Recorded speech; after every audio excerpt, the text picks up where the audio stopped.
So the fibre I'm going to recommend you try next is another based fibre. It comes from a plant. This is Ramie. Now Ramie, like the mulberry silk, has got a huge long staple length. Okay, it's a retted plant fibre rather than a processed one like the viscose that we spun last time.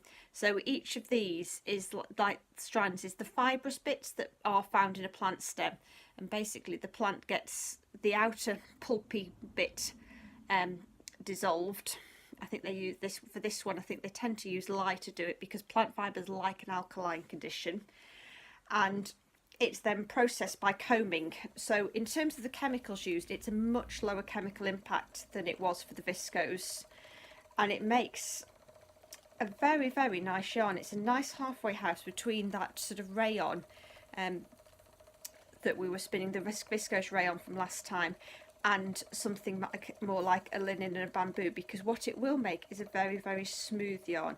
Some people call it vegan silk, but that kind of is a bit of a misnomer because it doesn't really help you know what it is.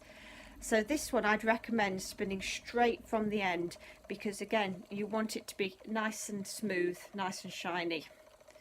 So I've just got a slightly light grip between my thumb and my forefingers on this side, holding onto the fibres relatively lightly with this backhand, letting my front hand do the work.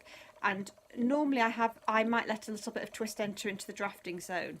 If you do that with this fibre, it gets twist locked very, very easily. So it's really important that this front thumb and forefinger on your drafting hand pinch quite tightly and keep the fibres just on to keep the twist the other side of the drafting triangle.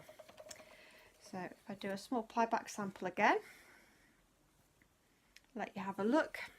Okay, so you can see it's a nice smooth yarn.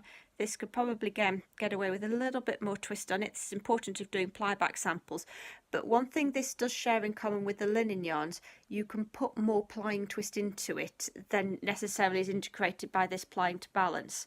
So if I just put a little bit more plying twist in like that, we're looking like a slightly better yarn, and it doesn't really affect the hand of them so much. You can give them a nice hot wash and they'll cope just fine. I don't recommend trying to spin this from the fold. I did a sample of it and it just turned what's a beautiful, smooth, strong yarn into a bit of a hairy mess. Again, this is one that's probably best suited for being spun more finely.